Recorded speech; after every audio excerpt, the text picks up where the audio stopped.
এই তো সকালবেলা উঠেই কাজকর্ম সেরে নিয়ে কিন্তু পালনের জন্য রান্নাবান্না করতে হলো। তো কী রান্নাবান্না করব সেটা তোমাদের সাথে শেয়ার করব। হ্যালো সবাইকে, সবাই কেমন আছো? আশা করি ভালো আছো, আর আমিও ভালো আছি। তো এখন থেকে ব্লগটা শুরু করছি। তো পুরো ব্লগটা আমার সাথেই থাকো, আশা করি তোমাদের ভালো লাগবে। আর ভালো লাগলে অবশ্যই একটা লাইক, কমেন্টে শেয়ার করবে, আর অবশ্যই একটু সাবস্ক্রাইবও করে দেবে। তো এখন বাজে সকাল তো 6টা। তো 6টার দিক উঠে দেখি যে একটু হালকা ঝিরিঝিরি বৃষ্টি হচ্ছে।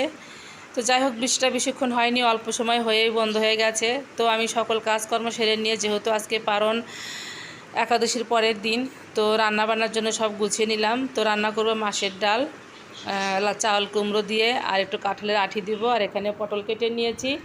আলু ভাজি করব আর কুমড়োর চাক করব। তো প্রথমে কিন্তু আমি আগে ডালটা বসিয়ে দিয়ে তারপর সবজিগুলো কেটে নিয়েছি, কারণ ডাল হতে অনেকক্ষণ সময় লাগবে। যেহেতু আমি হাঁড়িতে ডালটা বসিয়ে দিয়েছি, প্রেশার কুকারটা হঠাৎই নষ্ট হওয়ার কারণে আর প্রেশারে রান্না করতে পারছি না। তবে হাঁড়ির ডাল খেতে খুবই মজা, খুবই ভালো লাগে। অনেক আগে তো হাঁড়ির ডালই খাওয়া হতো, এখনই সব কিছু নেমে প্রেশার কুকার, রাইস কুকার এসব নেমে হাঁড়ি প্রায় উঠেই গেছে। তো এখানে যে পাট শাক নিয়ে আসছিল, পাট শাকটাও কেটে ধুয়ে পরিষ্কার করে নিয়েছি। তো এদিকে সব কিছু কেটে কুটে নিতেই দেখি যে ডালটা সিদ্ধ হয়ে গেছে, আর সবজিগুলো দিয়ে দিয়েছি। তারপর সবজিগুলো সিদ্ধ হয়ে গেছে, সবজি বলতে ওই তো চাল কুমড়ো আর কাঁঠালের আঁটি।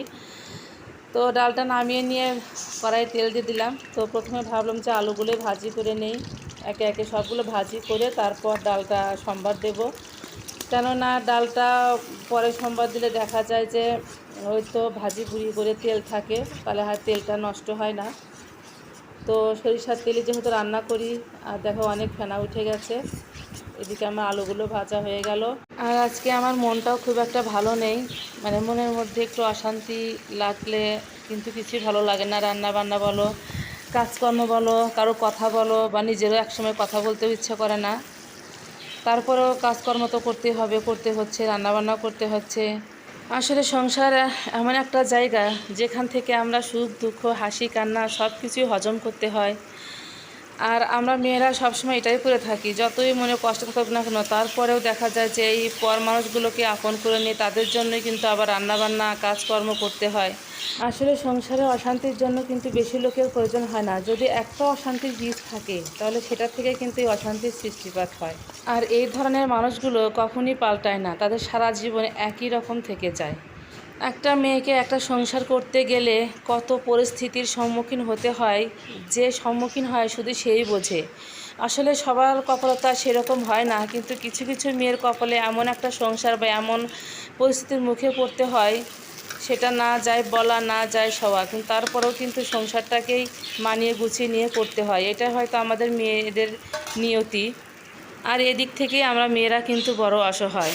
তো যাই হোক, অনেক কথাই বললাম, কথা বলতে বলতে কিন্তু আমি ডালটা সম্বার দিয়ে দিলাম, আর পাঁচফোড়ন দিয়ে দিয়েছি সম্বারে, আর একটু আদা থেতো করে দিয়েছি, যেহেতু মাছের ডাল। তো অনেক সুন্দর জাল হয়ে গেছে। এখন ডালটা নামিয়ে তারপরে কিন্তু আমি শাকগুলো ভাজি করে নেব।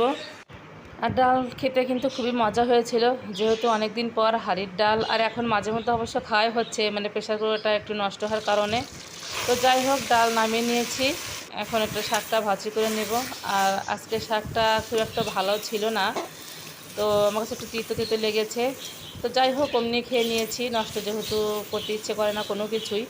তো রান্নাবান্না কমপ্লিট, এখন চলে আসলাম একটু মন্দিরে, যেহেতু একটু ছোটোখাটো ভোগ দিয়ে দিয়েছিলাম। তো এদিকে এসে দেখি মন্দিরে একটা বিয়ে এসেছে, তার বাজনা বাজছে। তো এই তো ভোগের প্রসাদ, আলু পটল দিয়ে রসা করেছে, বুটের ডাল, আলু করলা ভাজি, পটল ভাজি। তো যাই হোক, ভোগটা বাসায় নিয়ে আসলাম। আর তো এখানে একটু পায়েসও আছে, যেহেতু বেশি একটা ভোগ দেয়নি, অল্প ভোগ দিয়েছি।